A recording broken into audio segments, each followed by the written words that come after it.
Hello, I'm Jaime Elizondo from Real World Ranching, and today I want to show you the steps to revitalize a degraded farm or ranch. This will be very important as the productivity, health, and profitability of your farm can be greatly increased if we follow nature. The potential is really huge. I myself consider a farm as a living organism where the owner of the farm is the head that tells the other parts what to do. So we must strive to revitalize the entire farm, and this can be done gradually.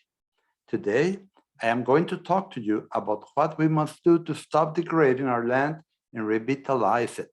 We all know that the amount of humus in our soils has been declining over time, and it is the main cause of lower productivity, which has led to lower stocking rate and lower performance of our animals. We must remember the stocking rate, the number of productive animals we can maintain at a low cost per farm or ranch per year determines profitability and land improvement. So we must first analyze what has caused the level of humus, the percentage of desirable species, and the productivity of our pastures to drop. It is also important to know how humus is created, as we have been using humus that was created over 100 years ago, and we are not creating much more humus for the soil. Most humus is not created by decomposing litter as previously thought. What happens when the vigor of our land decreases? Well, first, there will be an invasion of brush and undesirable species.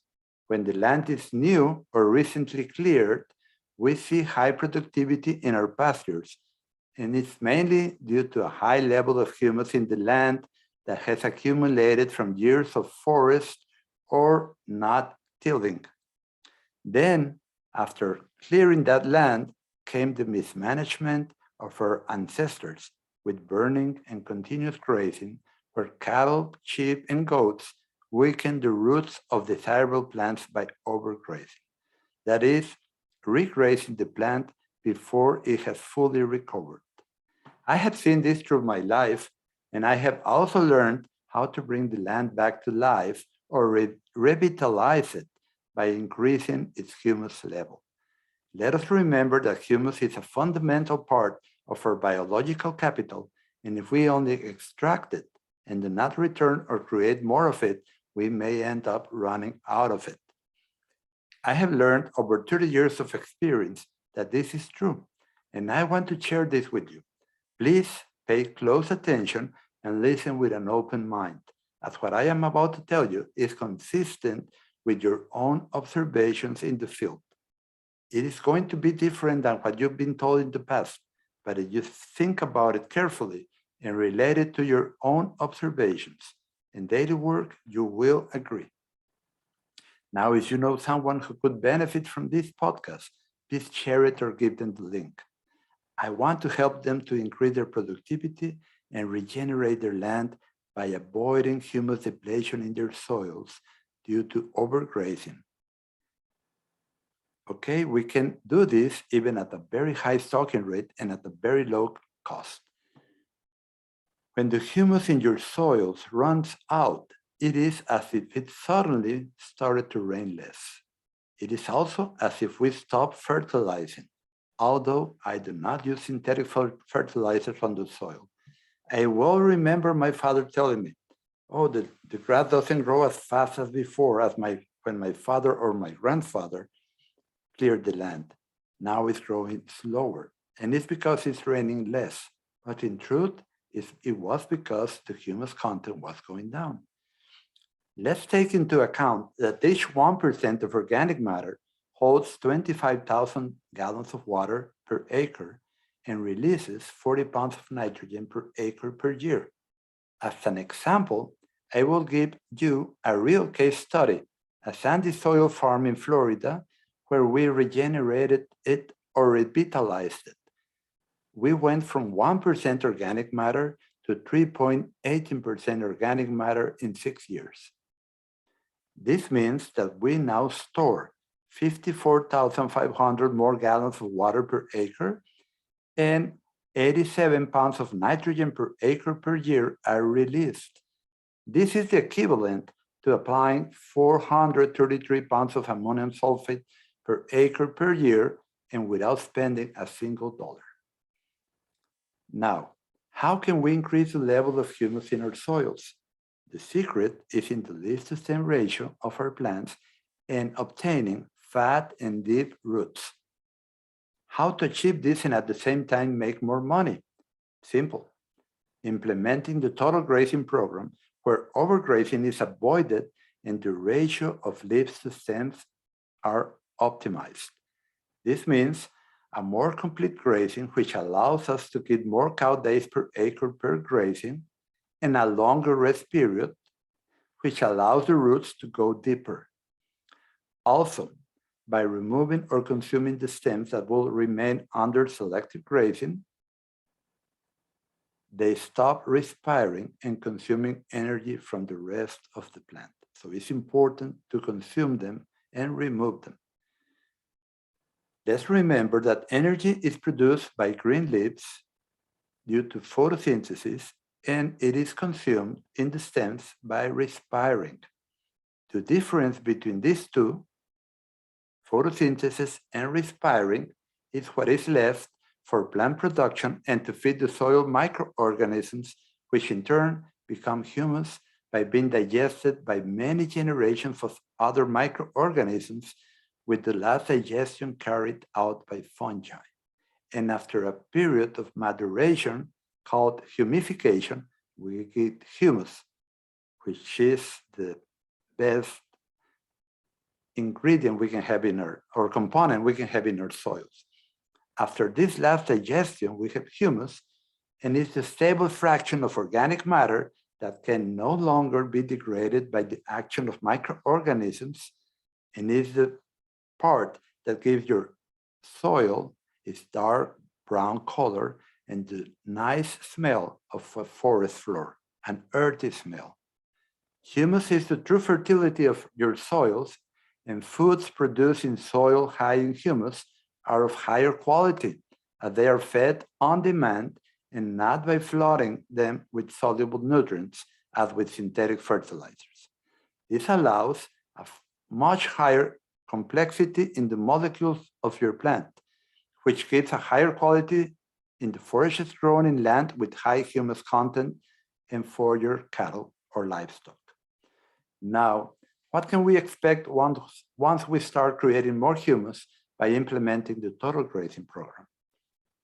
Well, the first year we can expect a higher stocking rate due to a higher harvesting efficiency. On average, double the stocking rate compared to rotational grazing, which is already double the stocking rate when compared to continuous grazing. The second year, we should start to see increased forage production and a better leaf-to-stem ratio. This allows us to increase the stocking rate a little more. The third and subsequent years, we should be able to observe a closer space between desirable plants and larger and wider leaves due to the increase in humus in the soil. The stocking rate must continue to be increased along with the greater productivity of the pasture, since just as the cow needs the pasture needs the cow to remain healthy and productive. I'd say cow, but it can be sheep or goats or cows or bison. Note, in the deferred paddocks is where there will be greater creation of humus because the roots have a greater opportunity to fatten, and depending on the amount of fat produced per acre is the amount of humus created. The greater the amount of fat or oil produced per acre, the greater the creation of humus per acre. The implications of this are important, and I will cover them in the Total Grazing online course. Another very important point to make is to achieve the maximum possible biodiversity in your land. And for this, in addition to implementing the Total Grazing program, we must plant trees for birds and wildlife habitat, as well as achieve the greatest biodiversity in our pastures and below them in the soil microorganisms. For this, it is essential to stop using poisons on the land or on our cattle, since we will end killing important friendly organisms. For example, the dung beetle. Without it, grass production per acre drops by 30%, and dung beetles are very sensitive to chemical poisons used on cattle to control hornflies or ticks, and to dewormers. So let's avoid these poisons with creativity because there are low-cost biological methods to replace them. This way, you can have enough dung beetles so that the dung is gone in 3 days, and that deprives the hornfly larva of its food. You will need 1,000 dung beetles per cow, and they will increase your productivity and control the hornfly, allowing you to kill 2 birds with 1 stone, so to speak. I want to mention what I have experienced. On my own farm, I have seen how implementing these simple steps and with a lot of observation, it has allowed me to achieve good profitability in the last 25 years. Sometimes higher profitability and sometimes lower, depending on the market, but always profitable. Would you like to be able to say the same thing 10 to 20 years from now? We must not forget that a livestock enterprise is a business, and like any business, it must be profitable. Your profits can be in the sense of improving your soil or in cash. It depends on your goals, but we must ensure greater future productivity. By implementing what I have just taught you, you can achieve both maximum current and future profitability by improving your land as quickly as possible. Conclusion and summary to revitalize your farm. Humus, the stable and degraded fraction of organic matter, determines the fertility and life of your soil, as it is a reserve of water, nutrients, and microorganisms that nourishes your forages in an on-demand way and achieves the highest quality in its nutrition and that of our livestock. Humus is what gives life to your soils. By increasing the percentage of organic matter in your soils, thanks to good management by doing total grazing, it is as if it rained more and we applied fertilizers. This also allows better forest species to come into your farm and establish themselves. The implementation of the total grazing program is essential to achieve a higher ratio of leaves to stems, and even at high stocking rates, you will avoid overgrazing. That also prevents obtaining fat and deep roots, so we need to avoid overgrazing.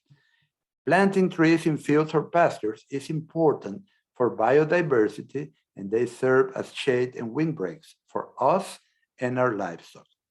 So let's stop using chemicals in favor of using low-cost biological methods to bring more life and better and higher quality production to our farms. It is important to work together with nature, as she has deeper pockets than us. The cattle or livestock farm is a business, and as such, we must seek maximum current and future profitability and productivity by improving and revitalizing our farms. Well, that's all for today. Thank you for listening. See you next week. Until then, be sure to subscribe to the podcast on Spotify, iTunes, or YouTube, or join us for the weekly email at www.rwranching.com/join. Have a great day.